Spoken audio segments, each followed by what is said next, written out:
so each person just introduce yourself and then explain how you interact with filmmakers, and we'll just go, we'll start with Sarah, actually. I kind of want to single you out. So Sarah from YouTube, Sarah Pollock.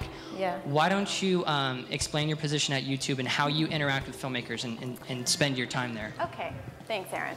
Okay, I'm Sarah. I'm now the product marketing manager for film at YouTube, which means, I'm not sure, but it sort of means that I run all the film programs that YouTube puts together. So whether they're programs to engage filmmakers in our community, or programs to sell to sponsors, or programs to leverage some of the content from our premium film partners, all of those programs sort of fall under my jurisdiction. And so what we do for filmmakers, well, obviously, you know, YouTube is a self-distribution platform where a lot of filmmakers have been posting shorts, occasionally feature films, as in the case of Arin and MDOT, trailers, production vlogs, building audiences.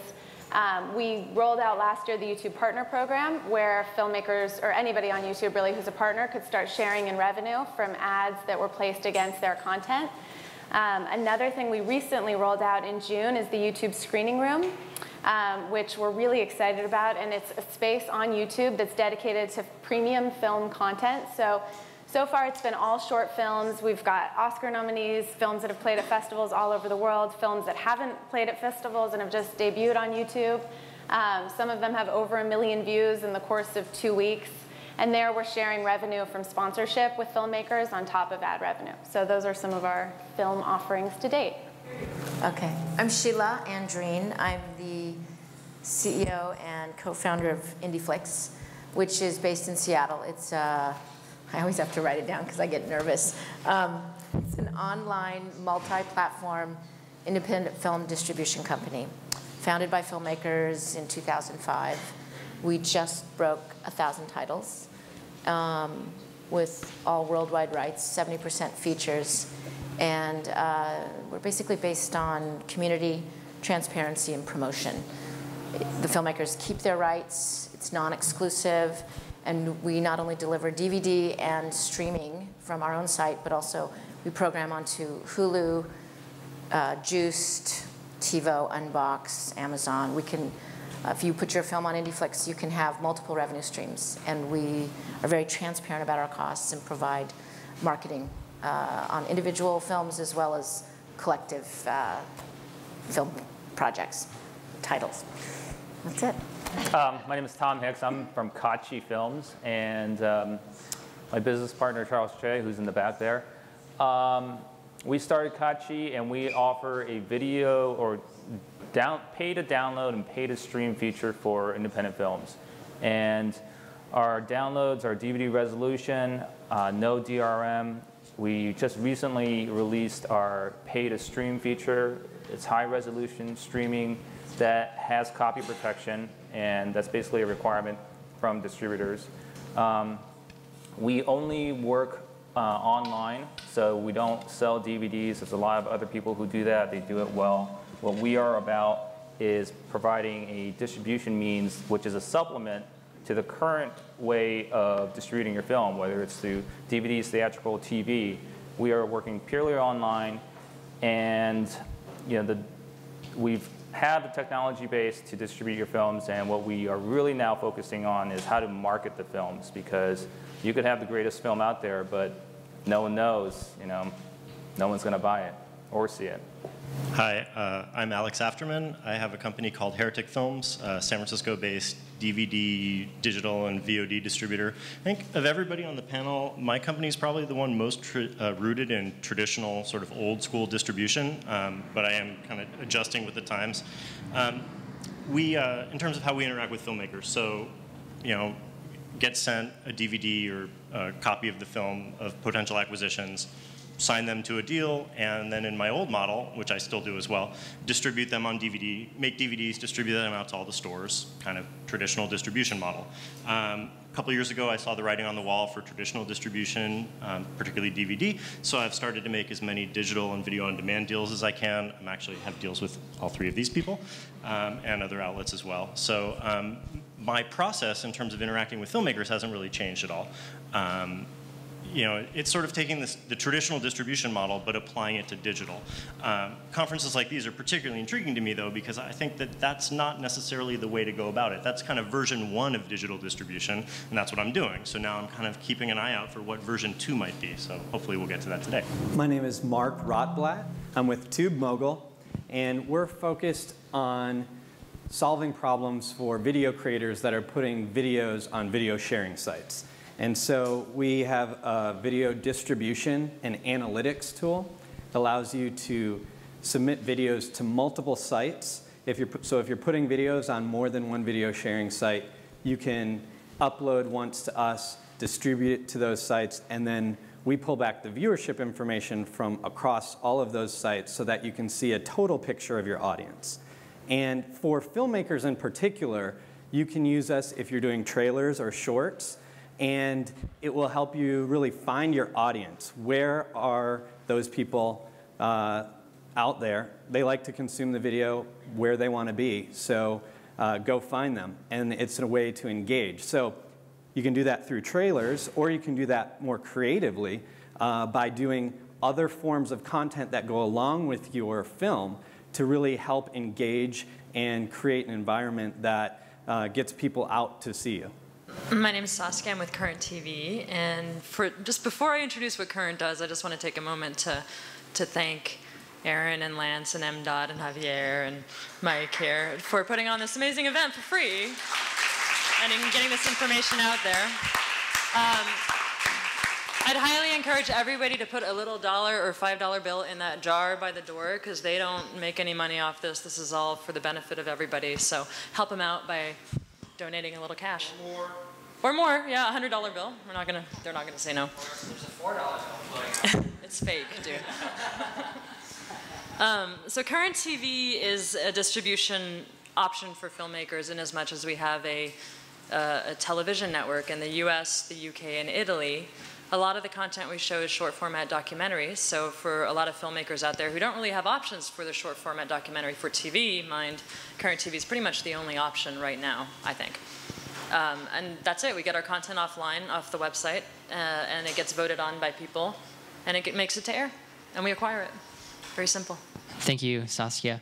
And I want to thank you, because Current TV has been totally instrumental in putting on DIY days. They've presented it in LA and in San Francisco, hooking up the venues, the audio equipment, the projection, everything. So this would not be possible without Current TV. So thanks a bunch for that. And also I want to thank the entire panel, because actually everybody up here are From Here to Awesome partners. So Lance and I and Mike have all been figuring out ways to distribute our films and exploring all the tools that exist out there. And From Here to Awesome was really a plan to take everything that we've learned and put it all together in one place, saying here are the really intelligent ways to get your stuff out there today. And so we reached out to contacts that we had at all these companies and said, why don't you guys come on board and be partners of this festival, From Here to Awesome? So this is a totally valid panel of opportunities for your films that we've actually pre-vetted, because there is so much stuff out there. So anybody up here, you should absolutely work with them for getting your films out there. And this is all possible today. So while we're talking about a lot of big concepts, any of this stuff is turnkey. You can work with these sites to get your DVDs up and going. You can work with these sites to get monetization with YouTube. You can work with these sites to get into retail. You can work to take your one video and get it to all the other videos that are all the other video sharing sites that are out there in an easy foul swoop. And you can get onto television with your short independent content. But what I want to do is I want to shift gears because we have such a genius group of people here, and such a genius group of people here. And what we've got is we've got, these distributors basically that are getting content directly to audiences. And then we have filmmakers that want to make content and get it to audiences. And so what I think would be great is if we can create an open dialogue right now about what we need to do to further bridge this. And if you can all talk about what your frustrations are, or where you could see there being improvements around getting more content or higher quality content, or whatever it is that you guys need. And if we can kind of speak up from the audience as filmmakers, what is it that we need for our content? What what do we need for a business model that would work for us? What do we need for sort of like an audience base that we can plug into, or ways that people can discover our film? So what I want to do right now is just open it up with that question. What do filmmakers need in terms of distribution right now? What do you feel that you need moving forward into the future? I think they need what any content creator does. They need a group of people who want the stuff that they're creating and are willing to give them either money, attention, or assistance via viral support, or a combination there of those, so they can actually produce what they need to and distribute it.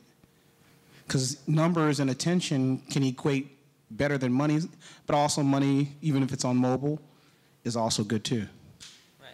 Okay, so before we comment, I want to keep going and collect a bunch of these ideas about things that we need. What else do filmmakers need to distribute their work? What do you guys need?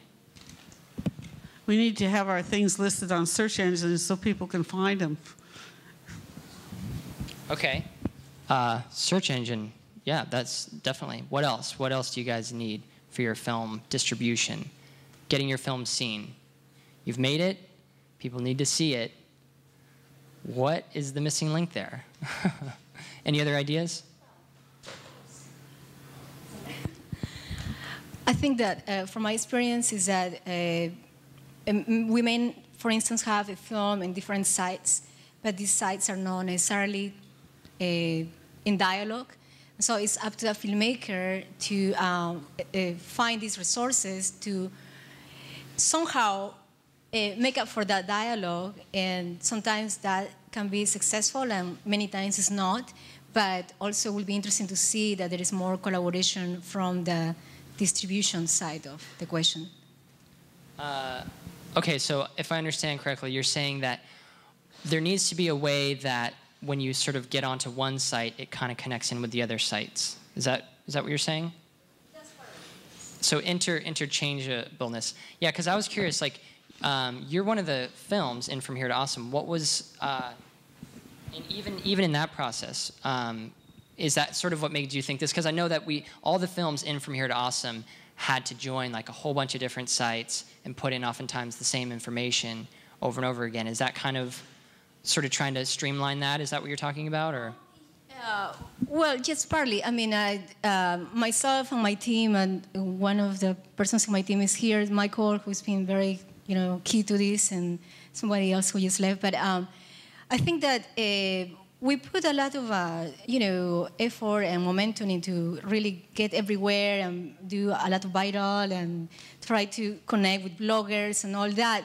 So in a way, I mean, we have all the energy to do it. We still are not so sure how it's working out in terms of like, we see, like, we Google the film or my name or anything of it. I mean, it will come out, but we're not quite sure, like, where, if, say, people like, say, Current TV or, YouTube or anybody out there who are like from any part of the distribution side, is necessarily paying attention to it, or just for that, for instance, in terms of the film community at large. We know that we have a lot of people here in San Francisco and maybe in other cities, but we cannot quite know the quantification of this. Okay, right. So I understand what you mean. Basically, information about how your efforts are working, basically. Okay, any other ideas about what filmmakers need? Okay, Andrew Peterson over here. I just wanted to throw out there maybe another need is the ability to have data and the ability to mine data, gather demographic information, analytics, conversion metrics, so you can see, like she was saying, if your efforts are actually paying off. Okay, great. Okay, way in the back here. You want to pass this back?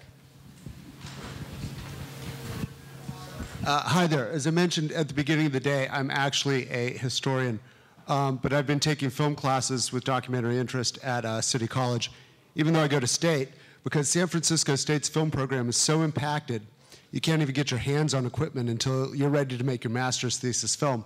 Now, over at City College, it's pretty quick access, but the equipment's just trash. And I'm wondering what the community is doing to put resources back into those coming up behind us, or if the sort of convergence to post-scarcity is actually going to leave out the people who don't already have the education, the access to resources, if we're not in fact bifurcating technologically. And so I wonder, like, what kind of programs are going into making equipment available either in a school context or, I live in the Mission District of San Francisco, and there's not a lot of resources going on there for kids. So I wonder what we're giving back. Thanks. Okay, so it sounds like equipment is obviously one need, but a big key thing about what you just said is education. How do you do this stuff? I think that's huge because you don't necessarily need to go to film school. You can learn so much on the internet, but how can you do that in such a way that you're really getting a full education and not just like, I understand these little pieces and all of that? Yeah. I need to have better access to certain niches. For example, most of my films sell to universities and to schools, and they sell to. The way I do it is I have to go to each department of each university and identify the professor who does that particular course, and might be interested in my film. And there's got to be an easier way. Okay, great. Information to resources within niches. Yeah. More niches. Okay, anything else? Okay, a couple more and then we'll go back to some solutions. Yeah, I was wondering if you could all speak on sort of managing everybody's expectations. We promised from here today to awesome. Well, great, awesome, sign me up. And you're presenting all the opportunities, and it's the barker outside the carnival, come on in, sign on board. But if I spend 100 hours working on a project for Current TV and I get $500, that's less than minimum wage. So I was wondering if everybody could speak not just about the exceptional cases, but also about like the pack in the middle. If you have any information, what are most people getting out of your services, not just the exceptional cases? Okay. Cool. Wait, so what is the need? What is your need in that statement you've just made, just so that I'm sure I understand? You need basically compensation to be connected to the amount of work. Is that what you're saying? A little more insight into what is the average case scenario. More insight into what other filmmakers are doing and what their experience is.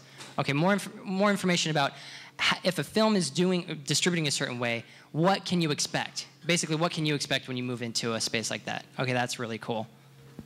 I have a similar question. It's just about monetizing for the content provider, what you do. Most distributors aren't upfront, digital or not, on what the compensation is, what other people get for a variety of endless reasons. But I think that's part of your question, sort of being, I know Kachi's very upfront. 75% goes to the content maker, 25% to them, which is really rare, but no other company provides such information.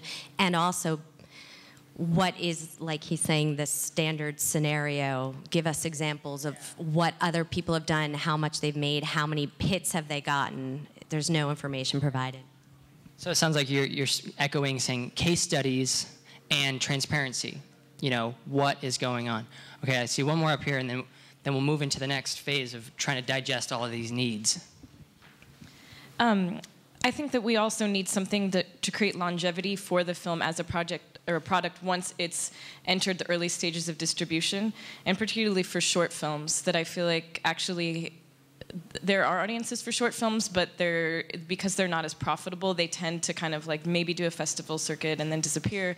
And I was actually talking to Tom at an event recently about people bundling similarly themed short films with feature films if they're available for online distribution, things like that, because I think that there's a lot that could be done with them, but I'm not sure what yet. Well, even early on, promotion, it basically sounds like what you're talking about. Promotion and longevity promotion continuing to be promoted in an area, is that what you mean? So that even after you've put it up a year later, can people still be discovering it? And why does something only need to be big upon release? Why not continue to grow over time? Why does a short film only need to be a calling card for a feature, and why can't it stand as an entity, in and of itself and continue to grow? and have access to maybe some of what Tiffany has been doing. But it sounds like maybe with less work would be ideal. So what I'm hearing, if I can kind of summarize this all, it seems like there's a lot of things about information, wanting to have different types of information. Also, a lot of things about money, wanting to get money. Obviously, we're trying to have this be our livelihood. We're trying to create all this value for the world in the form of a film, and it would be amazing if this value can come back to us and can support us in our lives, and we can be making other films. And can we really get there with these models soon, if not already? And then so yeah, because education, that's kind of information. Stats, that's basically information. Other resources, things that save your time, so you don't have to kind of redo things. I mean, a lot of these are basically like information technology kind of things, which is good if you think about Brian and Jerry's presentation about this, singularity concept. If the problem really is the amount of work involved here and information, well, hopefully the information age can solve these problems. Really there should be a level of technology that can solve all the problems that we're throwing out there. The question is, what would that be? And so what I want to challenge you guys to now we can, open up the discussion around what can happen in technology to maybe facilitate the needs of filmmakers. Do you guys have any ideas or reactions to what you've been hearing thus far? Yeah. I'll just... Go ahead. I first want to just give a little overview of online distribution. Just to answer the expectations. When you're working with an online distributor, it should be non-exclusive. Why is that? Because it's very early right now. Don't pick just one horse to ride. You should really take advantage of the fact that most people are doing non-exclusive deals. And if they're doing an exclusive deal, then you should get a minimum guarantee. And they're not going to give that to you. So that's one thing. Going rate of the revenue split, as Simone said, we're 75-25, 75 on a gross basis, so no expenses taken out. But it's around that area. So it might be a little less than other places, but that should give you a gauge of how much you should be getting. And some companies will lock you up for a certain period of time, others won't. But whatever. The next sort of big issue for filmmakers isn't so much, you have these terms and you have outlets like ourselves and others that can possibly monetize on your film. But it's going to be the marketing. It's going to be a huge, huge area. And so that's where, companies like ourselves, bigger companies, I'm sure YouTube is also working on this. They basically they're a marketing entity right there. I mean, they have the user base. But that's going to be really key, and we're working on that right now to provide tools that will make it very simple for filmmakers to, one, release their film to their friends and family, and then let that virally spread. And building in features which will provide analytics to show, okay, this is working. Oh, I need to go to this community here, or I need to go to Blogger, to plug YouTube or Google here. And you can track that. The next stage I see of this is after you've gotten the marketing portion sort of cemented, is going to be interactivity of how you build that community and keep them engaged beyond just a story. And this goes to the panels that we were talking about before. And that will happen. It's just a matter of us building those tools for you.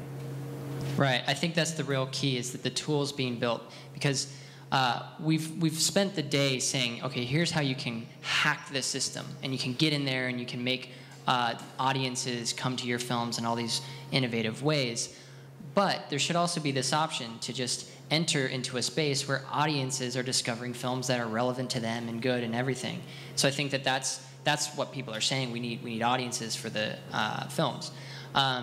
So on this information tip, Sheila, I was wondering if you could talk for a minute about the process of ingesting films and then spitting them back out in terms of the type of information that people are asking for. They're asking for stats. They're asking for, you know, all this different type of information, and to not need to enter things a million times. Right. There's actually a couple aspects to that. I mean, I think I talk to filmmakers at least a handful every day. And that's just me, not including the team at the office who we answer calls all day long. Filmmakers asking questions like, how can I move more units? What do I have to do to get my film up there?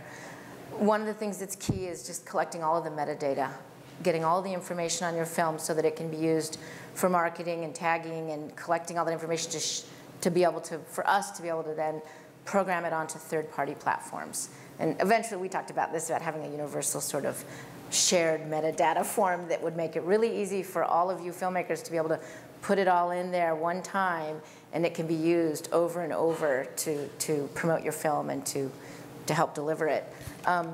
Just real quickly to go one step before what you guys are doing, because we're working along those same lines, is it's really important, and I think Tiffany touched on it this morning, was that when you're writing your movie or going out looking for money, going to Indiegogo and all that stuff, you really need to anticipate financing the marketing of your film, and you should start marketing it as you're writing it. You should have a blog, you should be twittering about it, and have a Facebook and a Facebook group page on your film, and talk about your frustrations. You need to give access to anyone who's going to listen to you to talk about your movie and the content and the frustrations that you're going through of casting or needing someone for music or sound.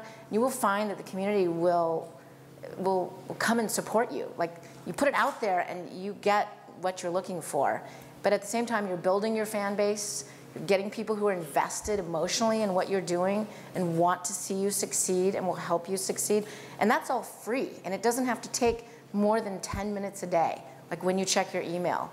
And that's where you should start. You need to get to know your audience and grow it. And then from there, by the time you finish your film, and I think also just part of that marketing from the very beginning helps to shift the mindset. This is not old distribution. We're reinventing filmmaking here.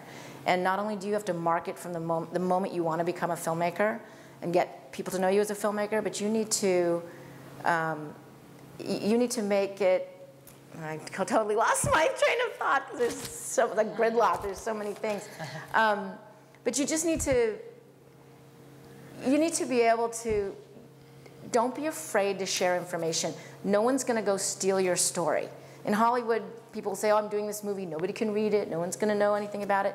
Don't covet it. Don't keep it so close that no one can know about it. Share it. You got to let it go to let it grow. I mean, it's you need the support of the community nowadays.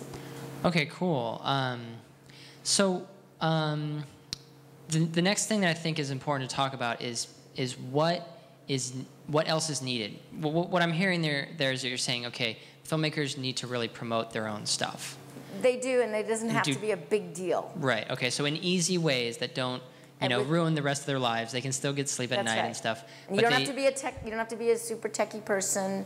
I am not a techie person, but you also can't be shy, and you've got to. I think honesty is a really key aspect. You've got to just don't be afraid to be real. You're a filmmaker. You're a storyteller. You're putting yourself out there.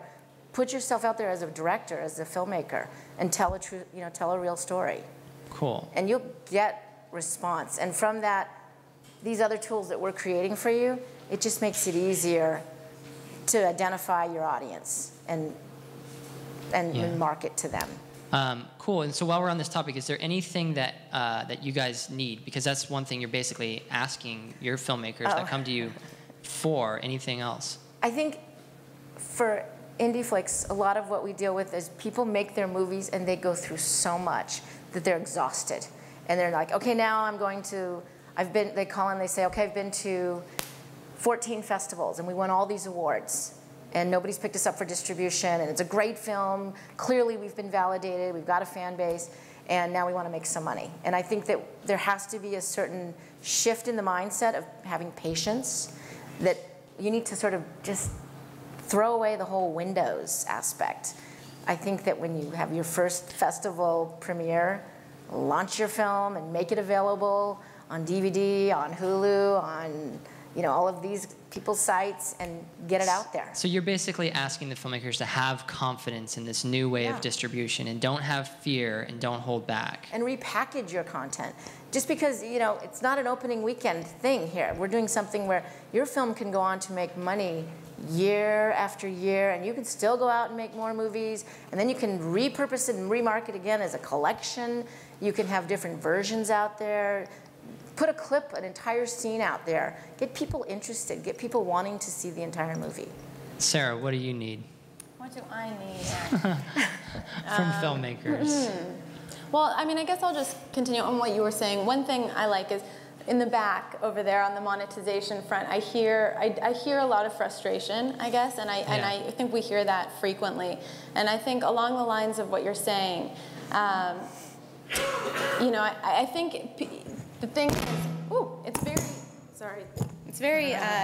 it's very difficult to speak to exactly what will happen for a filmmaker online, exactly how much money they will make, exactly how many views they will get, because it just doesn't work like that. And someone can get millions of views on YouTube, have had ads placed against their content, and can take home enough money to pay rent, and someone else can get 50,000 views, maybe not have had all the inventory sold out against their videos, and have enough money to buy dinner one night. So it's like, it really kind of depends, and it's hard to say exactly. I think that you have to want to experiment with this new medium, and like she said, if you have to want to have your film seen, and really at the end of the day, that's all that this is about. I mean, because it's not like I don't like to position digital distribution as like the ugly stepsister of like theatrical, and that theatrical is so much better.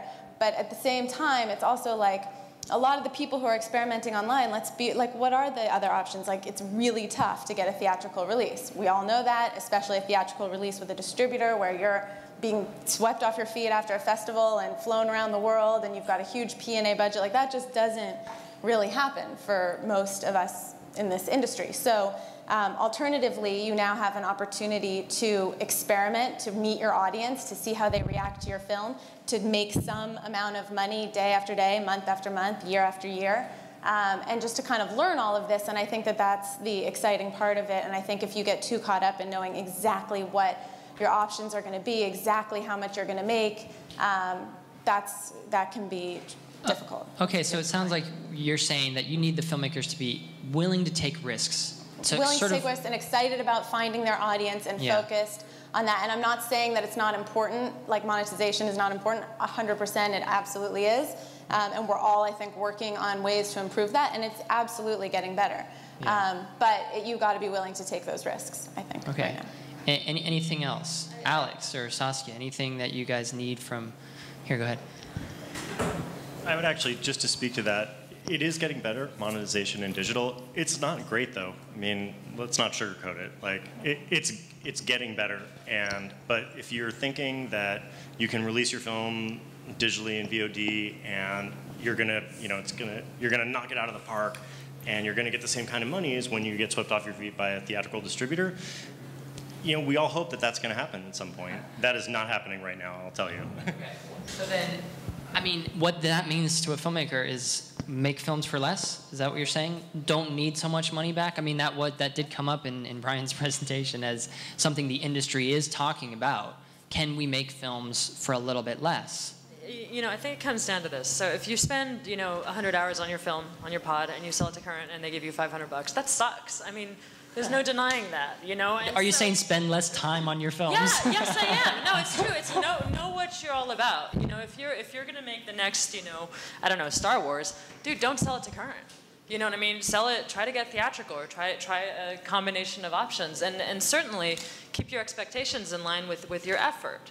And I think that's like a very basic thing that people forget. Like, I used to run a film festival. I've talked to a lot of filmmakers, and they're like, oh my God, I spent so much energy and so much time, and like, now what? This sucks. And yeah, just keep it real and do put the amount of effort in that makes it worth it for this one particular project that you're trying to sell or put online. If you have your opus man, do it and spend 20 years on it and hope that that pays off and do it for yourself. Does that even make sense? I think people can do that with Current because it's easy to find out what you're going to get from Current because they publish all of that information. Yeah. And it is a lot more fixed, and people are kind of asking for that.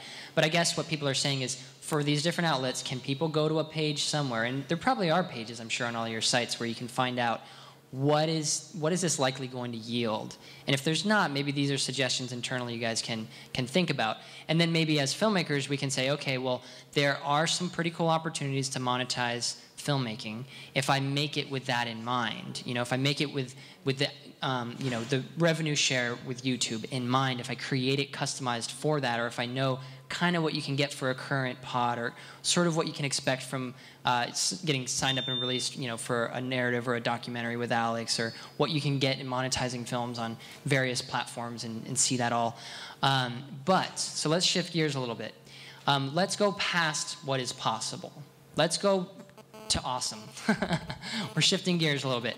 So let's talk about that. What would be completely ideal in your guys' minds, stepping outside of 2008 and maybe thinking of like 2012, if the world still exists?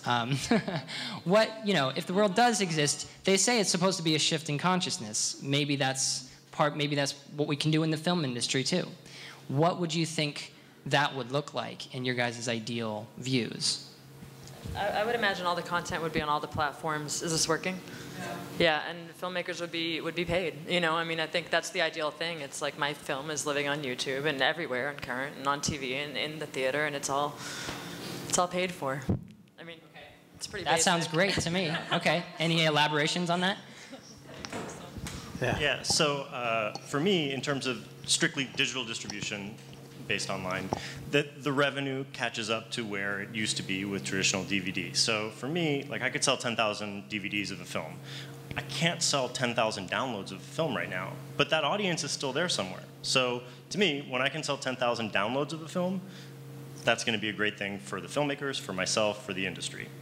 So it's a matter of audience habit catching up. I mean, I can get films on the services. That doesn't mean that 10,000 people are going to download them. That audience is out there, though, somewhere, and I think that it's a combination of a lot of services, and it's a very new thing. People have to get used to it. You know, consumer habits are changing. So when people are comfortable enough with the system and it's easy enough to use for everybody, then you can really connect the audience with the film as well as we did with traditional distribution, but in new distribution. Go ahead, Mark. Well, I think that awesome of having the money, right? Having the money where it was, or talking about monetization of video on YouTube or other platforms, you're talking, it's about what the consumer behavior is and getting those people moved along. So then, I mean, that's a little bit, is that outside of this room of what we can handle? No, and what I think that what it needs is recognizing, you know, content is king. Content has to be different. It's not just the traditional content of you've got your film. You got to include engagement with the audience. You got to be able to recognize that online there are opportunities that you don't have other, you know, just going to the big screen, and that's the only way that we can get to that awesome, because without that. Without the audience engagement and using that online forum, you're not compelling enough to take somebody away from that big screen.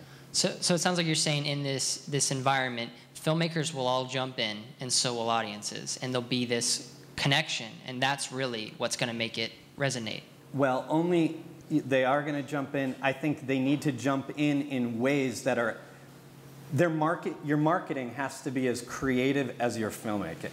And your marketing can be creative by doing different things online, doing the things that you've done, doing the things that Lance has done with Head Trauma, where there's content alongside the content and engaging users to be part of it.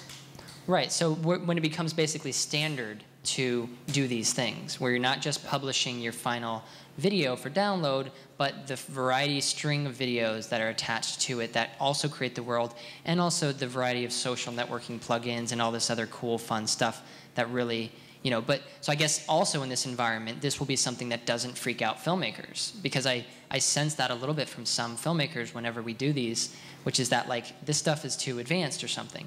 So I guess part of it is that that technology becomes part of the art form, part of the medium in which people paint it within.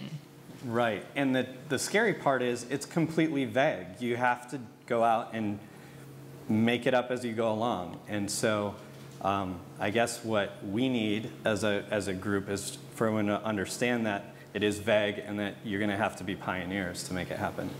Cool, Alex. Yeah, I just want to add to that. I think it's a really important concept that there's no template for doing this. You know, you can't just say, oh, well, you know, Arin and Four-Eyed Monsters did this, so I'm going to do exactly that, and I'm going to get the same results. You have to be innovative, right? Stay one step ahead. So don't copy what other people are doing. Take ideas from that. Think about what they did and what worked and how that applies to your project. But every project's going to be different. Every marketing plan should be different. So don't copy what's going on out there. Innovate and think about new ways to market your film and new things you can do. Right. Yeah, go ahead. Yeah, so I'll lower the bar, basically. I think filmmakers need to just get engaged with online distribution. It's as simple as that. I mean, do your marketing in the other channels, but this is just a new opportunity, and it's not a panacea for any of the financial problems that filmmakers have. But it is growing, and eventually, as Alex was talking about, eventually downloads and online sales will surpass his DVD sales. It's just going to happen. The reason why we're not currently seeing that is a lot of it is marketing issue, but there's some technology issues as well, right? Not everyone has broadband. These are fat files that we're sending. Carriers aren't really adopting or investing in infrastructure, but this will happen, and there's a lot of smart people at smart companies that will solve those problems. But I would just tell filmmakers, get engaged with your marketing and distribution, and one of the easiest ways is going online. Right. So the digital infrastructure will come is basically what you're saying. Yeah, and it will. The audiences will come with it because it'll become fluid for them to do so. Yeah. Can I just add, I don't actually think it's lowering the bar. I think it's thinking out of the box. It's a whole different mindset. And I think that what's great is that it's free, it's accessible, and it's doable. And in many ways, it's limitless. It's limitless. You can make more money than you ever dreamed of. I mean, that opportunity exists as well. It's just that you have to have patience and you have to keep at it. And it doesn't you don't have to sweat in the process. But I also think, you asked that question about 2012.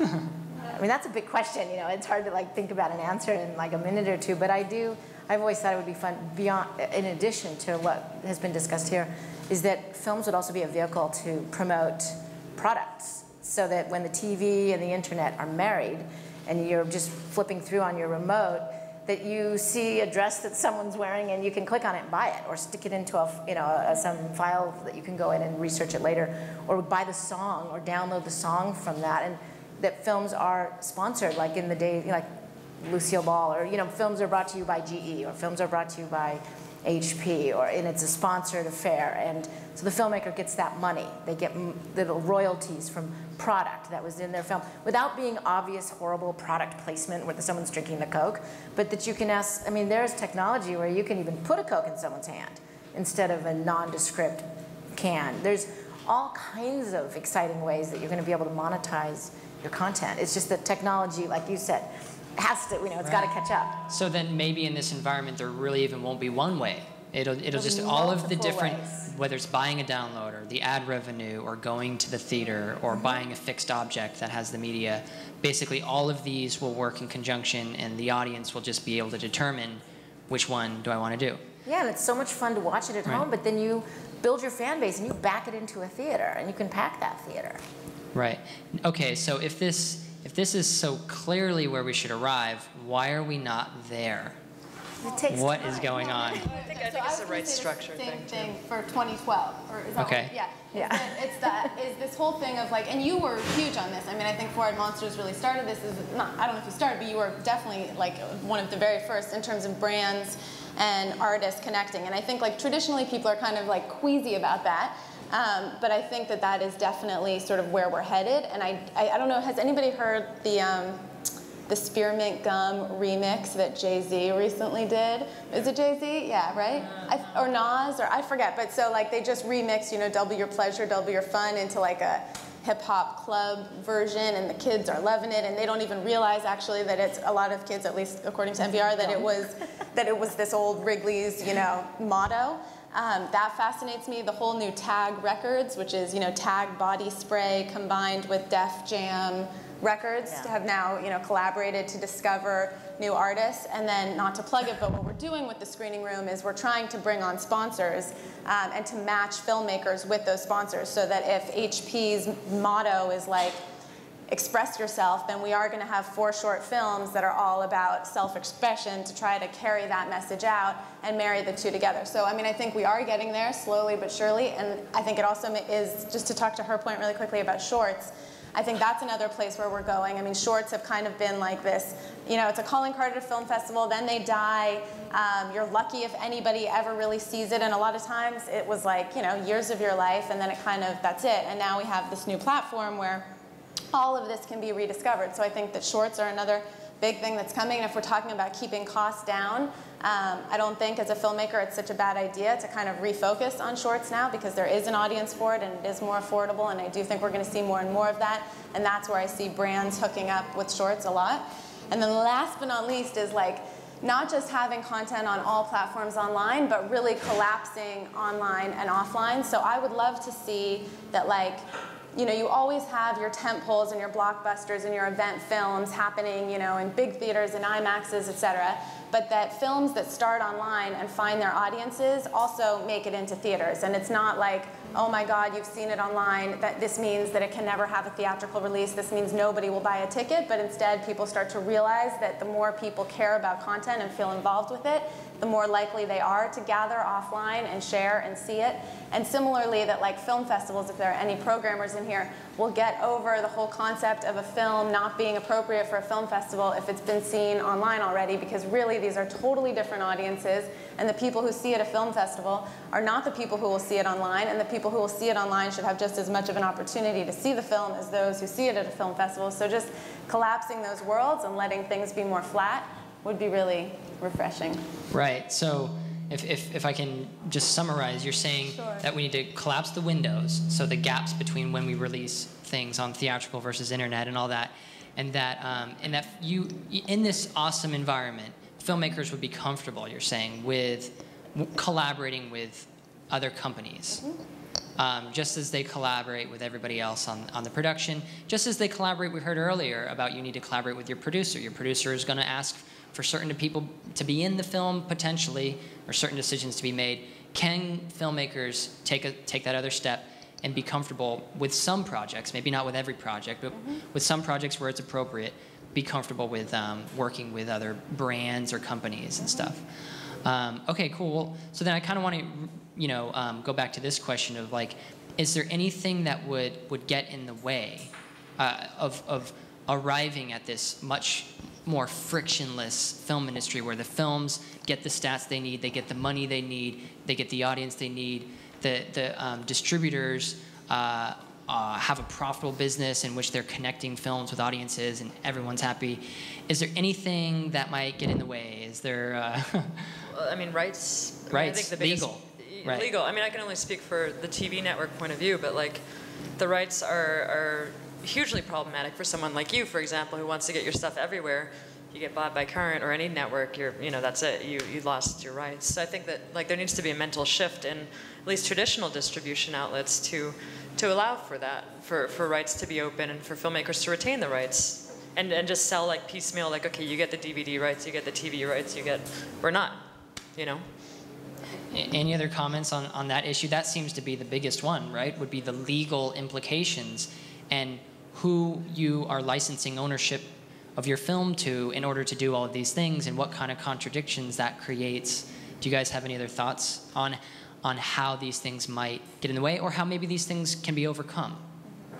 I have I have a different thing that could possibly get in the way, and I guess the topic of the panel is so content is king, but are the services listening? So what you have on stage here is a bunch of services and companies that really are interested in indie and concerned with indie, but as more and more large studio films move into digital, to a certain extent, up till now, they haven't really paid attention.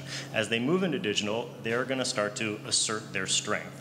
They'll throw a ton of money at a problem, and you have to work that much harder than for the mind share.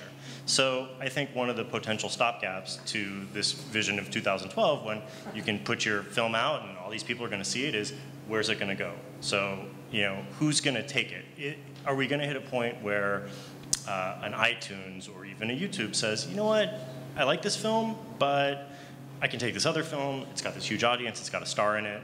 It's going to be an easier sell. I don't necessarily think that'll happen, but that's a potential problem that needs to be worked out. Yeah, just getting pummeled by obscurity, basically. Right. I think that will happen.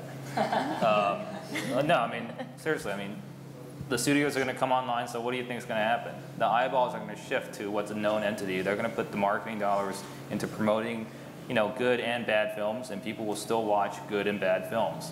So this is why I think it's super, super important to do, put in the marketing piece. And that's, I think, the companies up here, we have to solve that issue and provide tools. But then it's also the filmmakers engaging and then creating the last step again. I'll just repeat it. It's like you got to create your audience, have it interactive so it lives beyond the film. Because that audience that you have for film 1 is going to be the same audience that you're going to have for film 2, 3, 4, and 5. But I'm going to throw something out just to reiterate what we were hearing from all the filmmakers, which is that it can't be too much work. Yeah. Because at that point, the hours start to rack up. It starts to become not cost effective, and you're not making as many films. I completely agree. And so that's why the tools have to be smarter, and they have to be much more efficient. So the analytics will help, but I really think all the tools, all the marketing tools have to be really, they just need to be push button where you initially send it out, and then after that, you leverage sort of the inherent nature of the internet, which is, social networked or very networked and very viral. That's really the beauty of the internet, at least from a marketing perspective, is that it's very viral.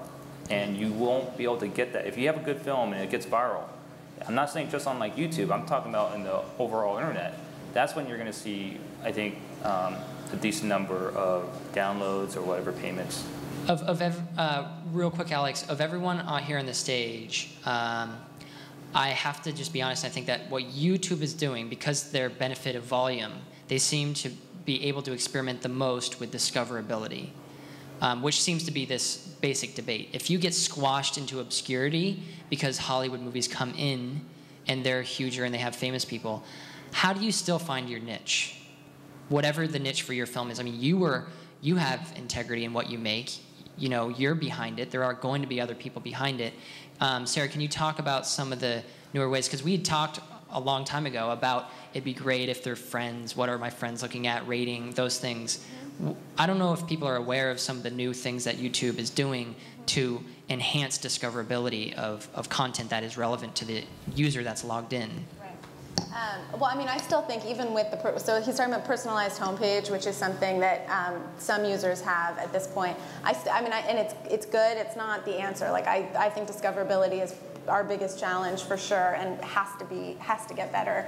Hopefully, you guys have so many millions of videos. There's tons of stuff. So that's the biggest problem. So that's my most ideal world. Is like you go to YouTube, you're like, I go to the film page, there's what I want to watch, and done. But the personalized homepage is just based on that sort of personal recommendations model of Amazon. You bought this, you may like this. So when you're logged in, it's kind of looking at what you like to watch, and then when you come back to your homepage, suggesting content that you might like based on what you've watched before. So I think it gets better over time because it needs more time to kind of track and to learn what's right and what's wrong, and et cetera.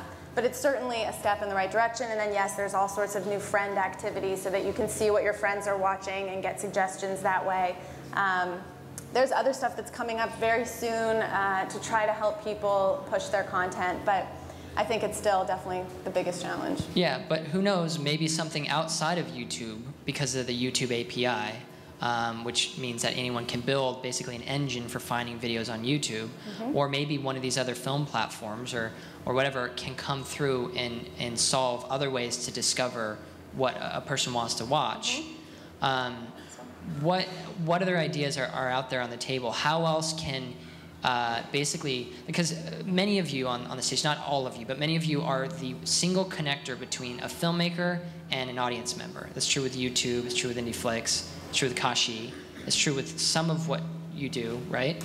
And it's not entirely true yet. You guys don't connect to audiences. You connect to other, right? Platforms that, more places where you can get your audience. Right. So essentially, through one degree of separation, then current TV, obviously it's a channel. So you guys are the channel, and on the other end is the audience. So it's basically the biggest asset that you guys have is the ability to connect audiences to the appropriate films. and if the film does a basic level of an EPK and videos that enhance the experience and have trailers and have different length synopsises and metadata, and you can pause it and get information about what's in the frame, you were mentioning that, like, then if they do all that work, which should hopefully just be a one-time deal, one form, you fill it out, and it works for all the platforms, how do you guys see new ways of pulling in audiences to these films that are brave and jump on board and jump in? And I know that what we're trying to do at Current is we're trying to blend the online, the TV, and the film festival distribution platforms into one big thing.